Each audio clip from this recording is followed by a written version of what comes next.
How we see the world determines how we act. The Western philosopher Hobbes saw humans as engaged in a war with each other over resources, making our lives solitary, poor, nasty, brutish, and short.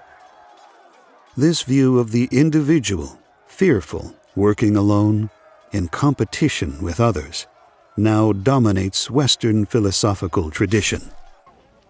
In indigenous philosophy, we are all related as individuals, as part of a kinship-based community, and as part of nature, in balance with the whole.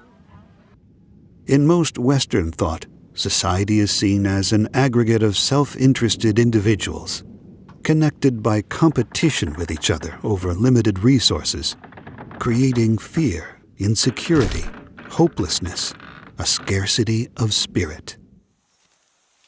Indigenous societies see prosperity in nature. Resources are abundant, shared. Collaboration fosters environmental stewardship and balance with nature. In the Western worldview, nature is feared, its value based on hierarchy. Everything on Earth ranked, mineral, plant, animal, with humans at the top, dominating everything below. In the indigenous worldview, humans are an equal part of a vibrant, interconnected whole. Two worldviews, two very different economic systems.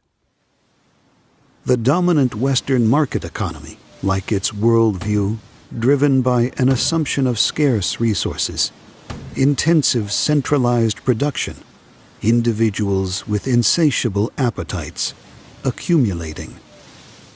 By this standard, the market economy works. 40% of the Earth's resources owned by just 1% of the population.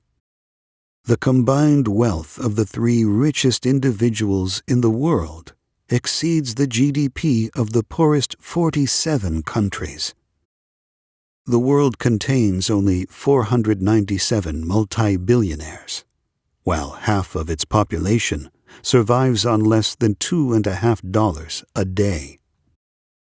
The indigenous economy, like its worldview, interdependent, decentralized production, extensive use of resources, promoting responsible resource management, abundance, kinship, a belief in enoughness, encourages sharing and cooperation.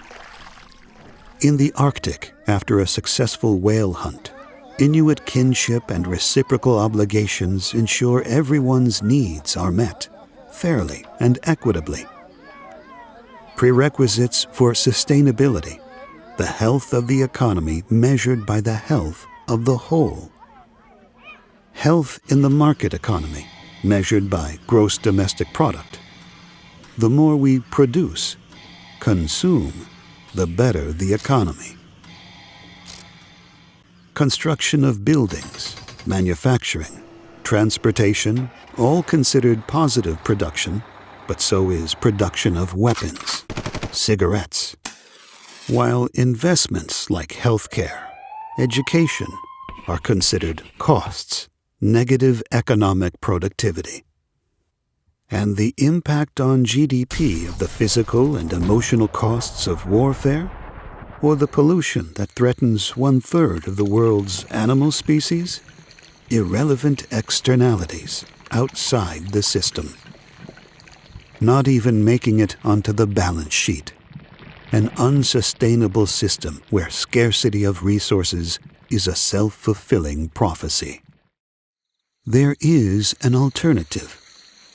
Indigenous peoples' territory spans 24% of the Earth's land surface, but is home to 80% of its total biodiversity. This is not a coincidence. In indigenous cultures, balance and harmony aren't romantic notions, but millennia-old design fundamentals. Nature essential for survival, production and protection together, economic success sustainable, creating well-being for all.